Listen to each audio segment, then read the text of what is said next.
Happy Spooky Sunday, everyone, and welcome to the 9th video in the Fair River Forest series. If you haven't seen the earlier videos yet, I'd recommend checking those ones out first. I've included links to them in the description box below. Today's story is called Putting the Pieces Together. Jane and Grace were the only two people remaining on the Zoom call.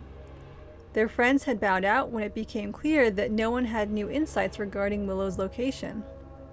Jane's eyes widened. She smacked her palm against her desk. Sheriff Mitchell! He must be the one who kidnapped Willow and Colin. Why do you say that? Grace said. When I called him to report Willow missing, something felt wrong about the conversation, and I finally figured out what it was. When I said Willow was missing, he said something like, "Wasn't she out with her boyfriend?" How would he know that? Maybe he saw them in the gardens, Grace said. And he told me that he couldn't open a missing person case for 24 hours, but I hadn't told him what time she went missing. I feel like it's pretty common for people to call the sheriff sooner than 24 hours, though. That one could be a guess. It has to be the sheriff. I mean, I'm not saying you're wrong, Grace said. When the sheriff talked to me about the camera, the whole situation felt off. Like something was up. But even if Sheriff Mitchell did take them, where would he be keeping them? Jane picked at her nail bed. Underground. Maybe a basement? If she was in a basement in town, wouldn't someone hear her and Colin if they called for help? Not if it's soundproof. Okay, but what are the odds he has a soundproof basement? Plus, it's not like he lives alone. Wouldn't Mrs. Mitchell and Ricky figure out that something was up? Silence filled the room. Jane peeled away a thin strip of flesh from the base of her cuticle. Bright red blood rushed to the surface of her skin, pooling in the wound. Wait, I've got an idea, Grace said. My mom told me that there was this rich dude who built a fallout shelter out in the middle of the woods near here back in the 60s. Cold War and all.